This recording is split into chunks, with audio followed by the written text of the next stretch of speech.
Welcome to the Startup Competitors Podcast, where we talk with early-stage entrepreneurs to understand what information they use to inform product roadmap, strategy, and market differentiation. Welcome to the podcast. I'm your host, Mike Kelly, and today we have Shawn Schwegman with DemandJump. Shawn, welcome to the podcast. Thanks for having us. All right, let's start off maybe with a quick overview of DemandJump, who you guys are and what you guys do. Sure. We formed DemandJump about a little over 3 years ago. We built a marketing platform that is literally doubling the effectiveness of marketing for our customers. We focus on really three core value props. First, we built a next generation analytics and attribution engine. Second, we sprinkle in a ton of competitive intelligence and market information from 25 different data sources. And that gets us to our third pillar of value, which is using all of that data for precision targeting across digital. The results that we're having right now are, for the most part, triple-digit increases in revenue with really no added cost across areas like paid search, display, paid social, influencer marketing, et cetera.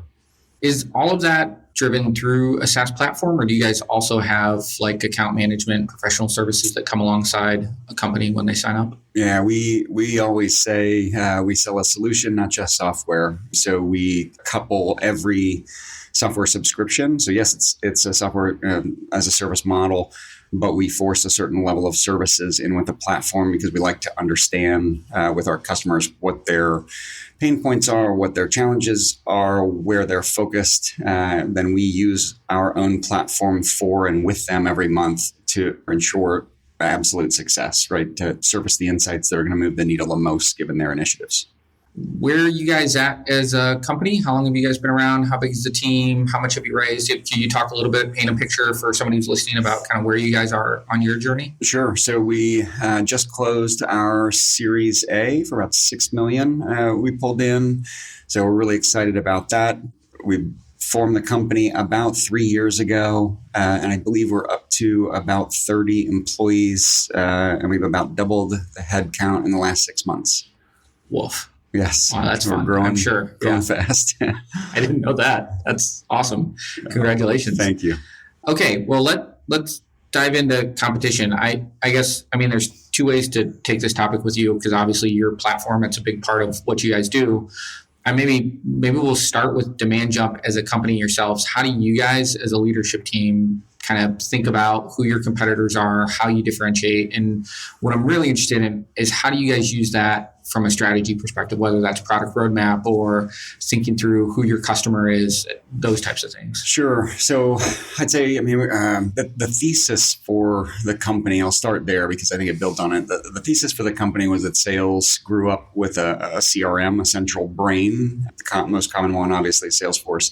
And over the years, thousands of different tools have learned how to plug into that CRM and enrich and augment and improve the experience. But salespeople get out of bed every day and have a prioritized list of leads, actions that they need to take, et cetera. But there's a single version of the truth. Marketing grew up the exact opposite, right? We believe analytics has failed. They don't integrate with anything.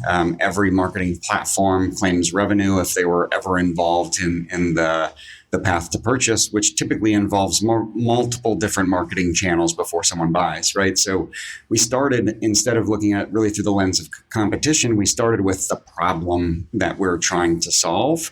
And again, since analytics has failed, our initial thought was, well, let's go integrate with the analytics platforms. We started looking into it. And then from a strategic standpoint, decided we don't want to be bound to a single analytics engine. So we didn't set out to compete with Adobe Analytics as an example, but we had to build what they built to solve all the problems they failed to solve.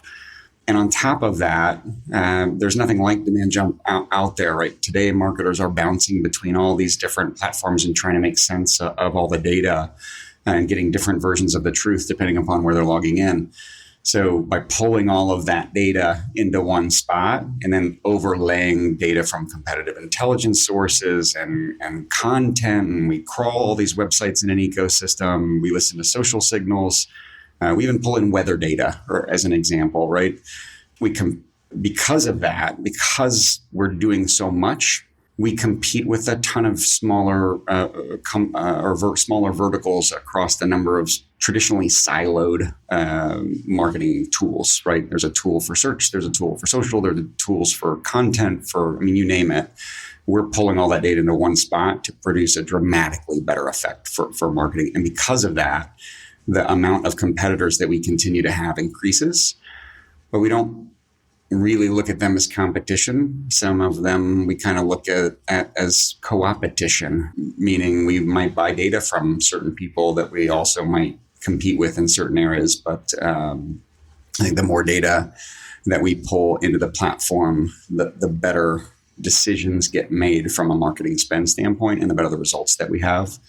But I would say I'd probably toss it. I'd probably look at it in a couple of different buckets. The biggest ones are, I'd say, the Adobe Analytics, IBM Core Metrics, Web Trends to a lesser extent. Again, because those platforms don't integrate with anything, all they're doing is providing a historical view of performance for a single brand. We've taken a quantum leap past that. I think on the attribution side of the house as well, attribution is one of the greatest problems of marketing. And what that means is, if I go to social, come to a site and I don't buy, I leave, and then I do a Google search and I come to a website and I leave and I don't buy, and then I go to an affiliate website, pick up a coupon and come back and buy and spend $100. Well, how do you attribute that $100 sale to those three different touch points? It's a shit show in marketing today. It's the number one problem. I think Joe Wanamaker said it over a century ago, right? Half my marketing spend works and half doesn't, and I can't tell which half is which. That's thankfully now with DemandJump, you can. And we've been able to solve that problem. And not only solve it, we've taken a quantum leap past all of the other players in the attribution space by being able to predict. Now, not only can we say, here's the right way to look at attribution, but we have coined the term prescriptive attribution, meaning we can now detect for every user what the next marketing touch point should be that has the greatest propensity for conversion. So we're making it actionable and even gone a step further to recommend different products and solutions for each individual user across any channel. So I think we said another way, we're competing with analytics vendors, we're competing with attribution vendors, we're competing to a certain extent with some smaller competitive intelligence tools that are out there. And now we're even, sometimes I think competing with the decisioning platforms like the, search keyword bid automation tools and things like that as we make the insights actionable. So there's a lot there. After hearing you explain that, it occurred to me I probably should ask you this earlier because I don't know the answer to this, and I'm now think I'm going to be fascinated by this. Who is your ideal customer for DemandJump? Yeah, it's a question we ask ourselves frequently. I think when you start a company, you think it's one person, and then it changes over time. And there's two different ways to answer that question as well. Who is the ideal person you won't sell to versus who is the ideal user of the platform after you've sold, right? So the one person in an organization that cares about their competition more than anyone else is the CEO. And when we walk in and talk to the CEO about our capabilities and what we can do, the deal gets done in a very short amount of time. When we talk to the CFO, right? CFOs are very frustrated with marketing because it has been traditionally a black box for them, and they care about return. And we are literally doubling the return and making marketing cash far more effective. Again, most of the case studies we have we're literally doubling revenue in paid search and influencer marketing and in display marketing overnight, and or inside of, let's say, 30 days for most of our customers. That definitely gets the CFO's attention. We ultimately, I think, sell to the CMO, and I think there's multiple different types of CMOs out there. There's the brand focused CMO, and now there's the more technical CMO. I kind of say, or I've said, the CTO of yesterday is the CMO of tomorrow. So there's a number of different buyers that we have. And then in terms of actual users of the platform, it's typically on the marketing and that marketing analytics side of the house. go one level up from that, when you guys think of an ideal customer, is that a retailer? Is it a SaaS product company? Is it like, when you guys think we're going after this market, or companies of this size that their average purchase price needs to be over X dollars, or they need to be doing X thousand transactions per month? Do you guys have any heuristics around who's going to make who's going to get those types of returns that you're talking about in your case studies, right? Sure. So we have customers that I spend, I think, as low as about $250,000 a year, so $250,000 a year on digital spend. And we have customers that spend $1 billion from a media standpoint. So we work with some of the largest pharmaceutical companies on the planet, with a lot of retailers, CPG type companies, a lot of also say in the finance space. So for us, you always want to focus and continue to refine that. I think in the early days of a startup, regardless of what every investor on the planet will tell you, you have to cast a bit of a wider net, analyze the data, and then you start to hone in on who your ideal customer profile is. And so it's a stage thing, right? Early stage, go wide, but very quickly hone down and start saying no to anyone outside that, and then go deep in that specific vertical, and then you start expanding across verticals.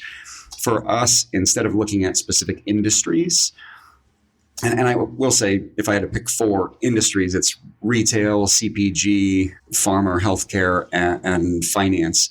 But to look at it from a slightly different lens, it's more, do you make a product, regardless of how you sell it, either directly or through a channel? Do you market directly to the end consumer? And that's what we look for first and foremost. And then it's a matter of how much they're spending from a digital perspective. The average price of the platform is sort of gone from a few $100 when we were getting started and trying to collect early beta or alpha customers, to anywhere from, call it 100,000 and up. We have a couple 7-figure deals out there. So it's kind of a wide swath. But what we really, really look for are companies that are marketing directly to the end consumer and spending capital digitally. With pharma, as an example, I might make a product. I want to get my product in front of the end consumer before they walk into their doctor, to arm them with a point of view, right, to help with that sale. But you're selling through HCP or a doctor. We also work, I'd say, on the retail and CPG space is probably the biggest section of the business. Today's manufacturers are going direct to consumer. Wait, now stop, because you just blew my mind. How do you attribute the sale for that pharma sale? Yes. So you're telling me I need a certain pill. I drink the Kool-Aid. I go to my doctor and say, I need this pill. I have these problems. He says, yep, you're right. You do. And he prescribes it. How in the world do you attribute that back to how you got that to me? Incredible math. I would say.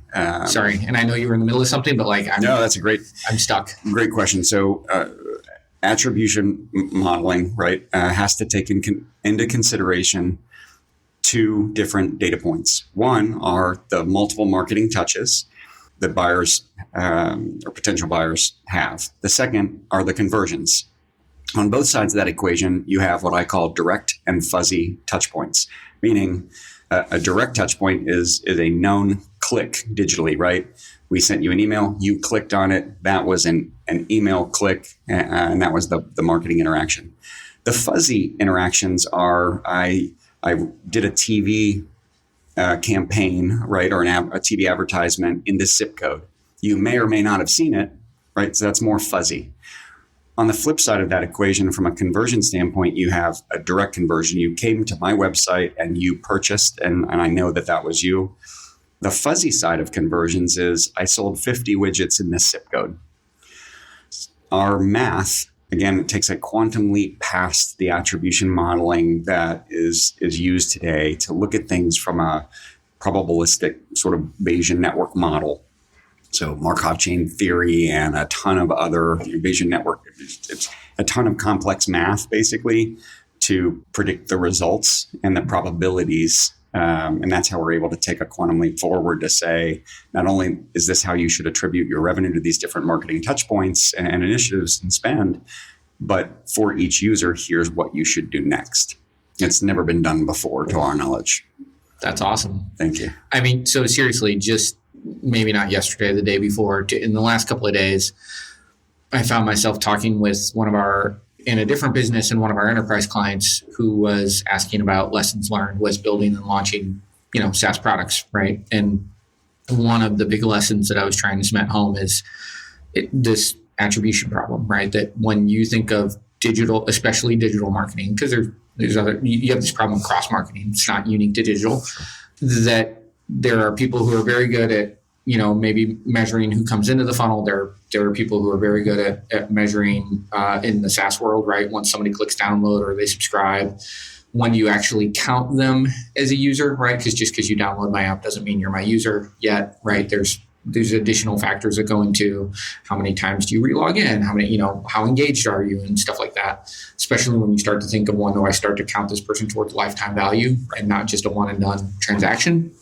And, and there's platforms in between and there's almost nobody in the world who looks at that holistically from end to end. There's tons of people who tell you they do, sure, but they don't, right? That's right. And you guys are going directly after that, which is awesome. So, well, to take it a step further, not only do we have the conversion events, but we have the ability to create a conversion based on any rule set, meaning I might have different types of conversions and I want to look at attribution models against those different types of conversions. So what do I mean when I say that? Well, if I'm a retailer, I have a sale on my retail site.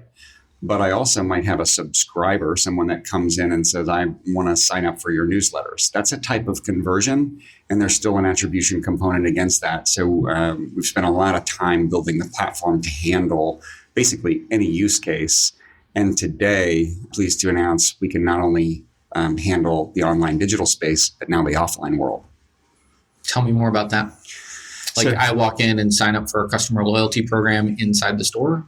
Correct. We can take both online and offline conversion level data. So in the retail CPG space, that would be brick and mortar sales plus online sales. That would also be in the pharmaceutical space, the number of widgets or products that get sold in certain zip codes or areas, right? Offline sales data.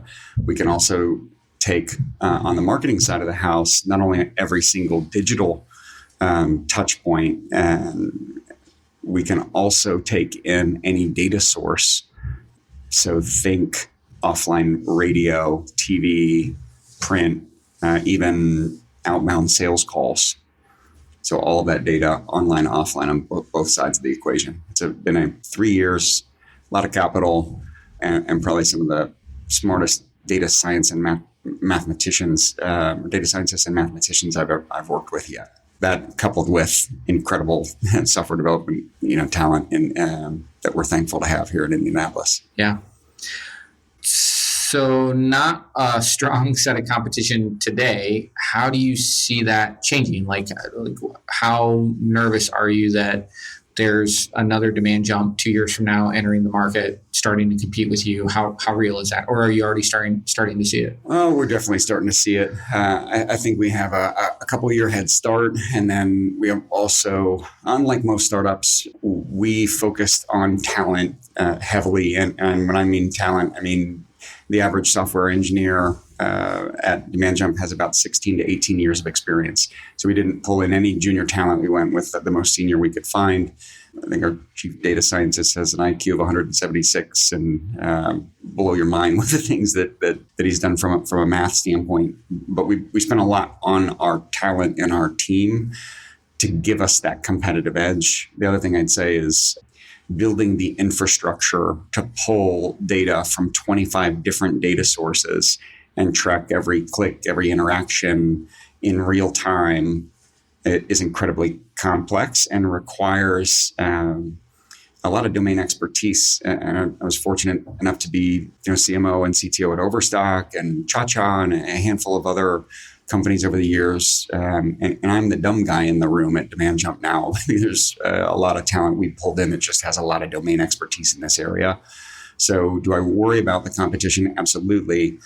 That said, you constantly see disruption, from the upstarts. Why? Because we didn't have any tech debt. The Adobe Analytics of the world, and I don't mean to pick on Adobe, by the way. I think they're a great company. I was at Overstock a beta customer of Omniture's, but that was back in 2000. So they have almost 2-decade-old technology. There's a lot of tech debt that you get over the years. Yep. We got to build our platform, over the last 3 years on the latest and greatest technology with zero tech debt, and it gave us a massive competitive edge. And I'd say the other mantra that we have internally is to love our products, or love our customers, not our products. So we've fallen in love with our customers. We let them. We're constantly talking to them, understanding their challenges, their problems, and we let them drive our roadmap, as opposed to the other way around, which is falling in love with your product and hoping that customers use it. Now, you have to have a point of view and an initial attempt at when you're a startup, but you have to very quickly switch the way that you're thinking to be more of a customer-driven organization. I like that. I like the way you said that. Love your customers, not your products. That's good. So Costas, I reference this one all the time. He was, I think, podcast number 3. He said something interesting when I asked him, how do you, how often do you look at competition to figure out what's the next feature you should build in your product? He also has a marketing tool set for real estate agents. And his answer was never. We never look at competitors to figure out what we should build. We go talk to our customers, ask them what's working, what's not working. And half the time we find ourselves taking features out of the product because they're just noise, right? It was just a great, refreshing answer that you never hear, right? And you guys are very much doing that same thing. I think if you could make the same statement about Apple, right? I think Apple, they don't care about their competition. They build really solid products and put the customer first. I think when you look at Microsoft, it's probably a little bit of opposite, right? They would definitely look at their competitors before they build their product. It comes down to sort of what your beliefs are. I think from a product standpoint, we don't really look at the competition. We do a little bit. Once a quarter, we'll look at some screenshots of different competing products. I don't know that we've ever really used it to influence or inform what we do next. We always listen to our customers, or we have some beliefs that we test with our customers, right? So it's more of outside in versus inside out approach there, but constantly through the lens of let's get it in front of our customers, work with them to solve real problems and add real value, and let's put that first.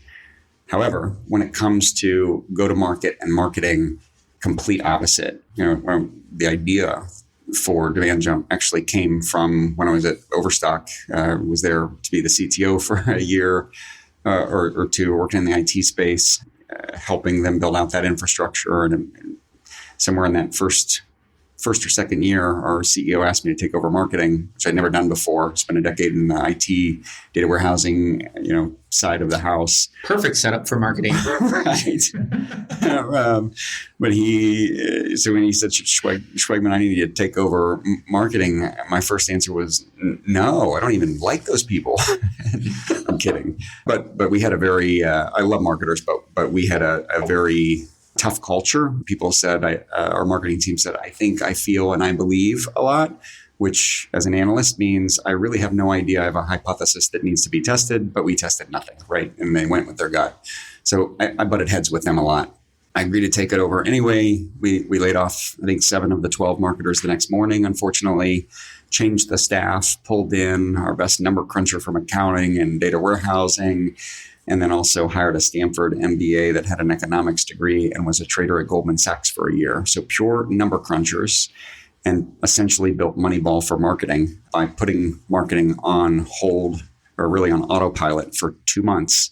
We pulled together every bit of data we could on Smart Bargains and also on Overstock. So Smart Bargains was 90 million in revenue. We were 60 million. They were outmaneuvering us, growing faster than us. Our growth rate was declining. It was a troubled time. But 2 months later, we had a roadmap and had stumbled on a couple of things in terms of how to look at that data from a competitive lens that gave us a roadmap for how to take them out. 2 years later, and we just outmaneuvered them in the marketplace, stepped on their air hose, diverted all their high quality traffic to us, and we're always several steps ahead of them 2 years later, they went out of business and we catapulted to 800 million in revenue. So I look at, from a marketing standpoint, where you're spending your capital and how you go to market, what channels you use. You have to look at your competition. And those that don't are typically not first in the market, right? Or struggle. The fastest, what do they say? Something about standing on the shoulders of giants, right? The fastest way to get there is stand on the shoulders of giants. Right. You understand everything you can about your competition, where they're spending their capital, and then you outmaneuver them. You can't just look at your own data. You need an outside barometer for performance, and that's what competitive intelligence gives you from a marketing standpoint. And then that's something we've helped to sort of productize in our platform for our larger customers. Awesome. All right. We're crazy close to being out of time. And I'm actually really bummed because we spent all this time on DemandJump and we haven't even, you just started to get to how do you encapsulate a lot of that competitive thinking in the product. Sure. Which I'd love to talk to you more about. Is there any way I could ask you to do a part 2 some point? Sure, absolutely. Right, then we will definitely do that. So before we go, real quick, what are you personal development wise right now? What are you into? What are you learning more about? Where are you spending your time? So I would say I haven't taken a day off in as long as I can remember, but I am flying a lot around the country. So one of my personal goals this year is to read at least one book a week.